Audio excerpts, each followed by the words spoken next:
Hello, everybody. It's Alexi Hammer from the Corporate University International School of Greatness here in Toronto, Canada. I just want to thank those of you who've taken the time to watch the first episode with regards to systemic racism that we've been putting together. I mean, with what's going on around the world today, it is high time that this topic is talked about, right? It's a lot of people feel uncomfortable about it, but we have the tact and the diplomacy to share information that has been helping a lot of organizations. Some of the big banks have we've been able to work with them to establish affinity networks and how to deal with the concept of systemic racism. As I defined in the first video, systemic racism are really a series of undocumented processes, policies, and procedures that they systematically hinder a particular, the personal development, professional development, and socio-economic development of a particular group of people. That's what systemic racism is. The dictionary did not do justice to it. That is really why a lot of people are struggling with it. Organizations are struggling with it. The police struggling with it. We all know of the blunder by the RCMP and head of RCMP unable to even explain it. The Prime Minister himself, the President of the United States, people, they're just a group of people that are avoiding it. Those that are trying to dabble in it don't understand it. But I really hope this series of video empower you. These are a series of videos we've lined up as an online course. So if you want your employees, your management team, everybody in the organization to go through that, you get in touch with us, alex@alexihammer.com, or go straight to schoolofgreatness.ca or thecorporateuniversity.ca. We are here in Toronto, Canada, and this program is helping a lot of people all over the world. Now, in this short episode, I want to talk about the source of racism. What is the source? What is the origin? What is the roots of racism? I have learned in over 3 decades. I've been in the West. I was born in Africa. I spent some of my early teenage years in Africa and then moved to the West. So, and I am well traveled, author of books, president of 4 global organizations, work impact 1 million people every year. I've had the honor to consult with presidents of nations, prime ministers of nations, CEOs, conglomerates. I'm an executive coach to politicians, senators, justices, judges.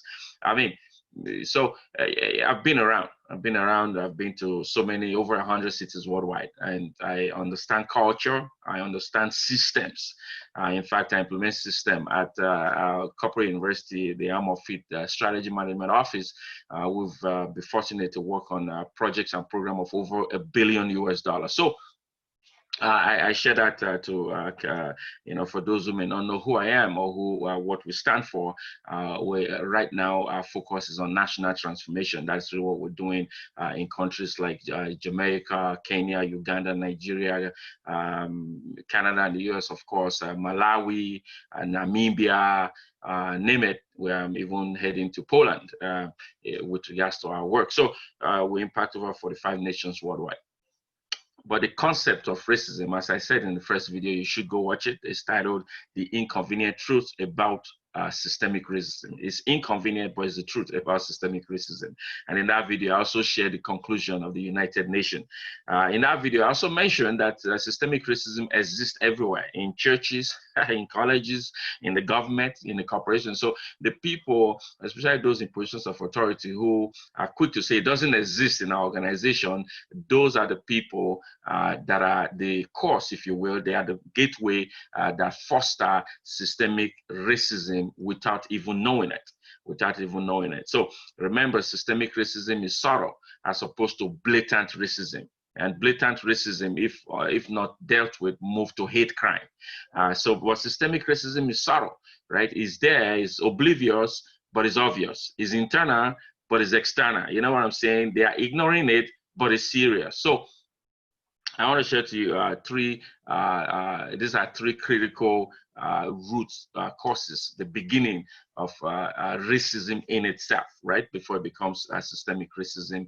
Racism is in the heart, is in the mind, is in the soul of some people, as we saw in the case with George Floyd, and certainly a lot of the black men that has been shot, not just in the U.S., here in Canada, and also Native Americans. We like, racism is not only against black people; they are racism against white people. When I say that, people are like, what? Yes, they are. They are racism against white people as well. The difference, though, is in Africa we are raised to respect white folks. We are. They teach us about Mungo Park, Christopher Columbus, and all these people who literally, if you look at history, came down for slave trade, right? They fostered it. They were racist themselves, right? But we've been raised. History tells us, teaches us to respect them. But in the West, history teaches them to disrespect us, to shoot us, to use dogs to bite us. Like, we don't need to go back in time. I'm not talking back in time like 500 years ago when slave trade started. I'm saying back in time like today, like yesterday. You know what I'm saying, right? We all saw the video about the white girl, Canadian girl in Central Park in New York, who was using her white privileges. I talked about it also in the first video, and I talked about all this with all due respect and with the intention to educate. This is not a It's not a comedy show. This is not a hate show. This is not a political show, not a religious show. This is an educative program, educative series of educative videos to empower people and to educate them on this concept. So here we go quickly.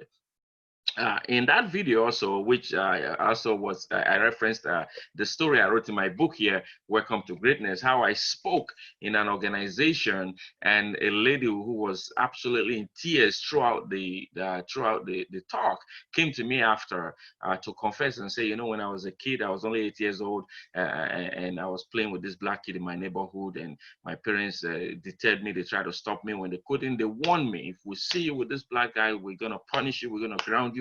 Black people are dangerous. Black people don't have future. Black people this, black people that. So this woman from the age of 8 developed hate against black people, and she never even understood why.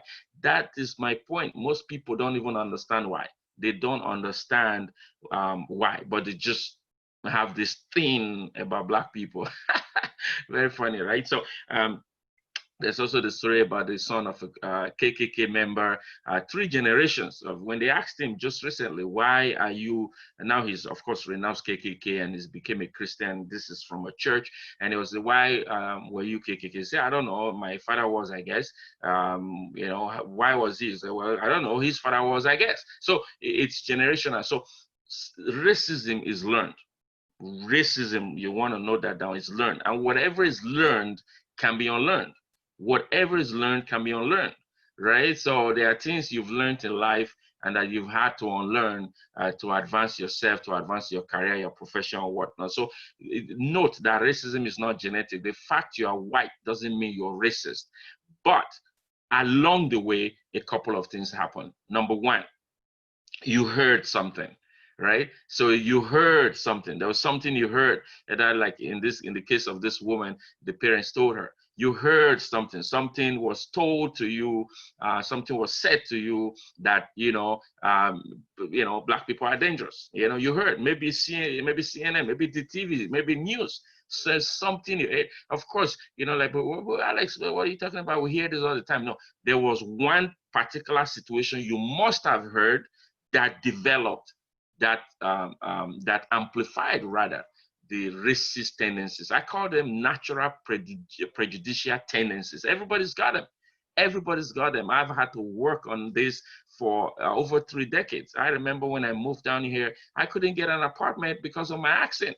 Seriously, I did not even know it was because I'm like, why nobody?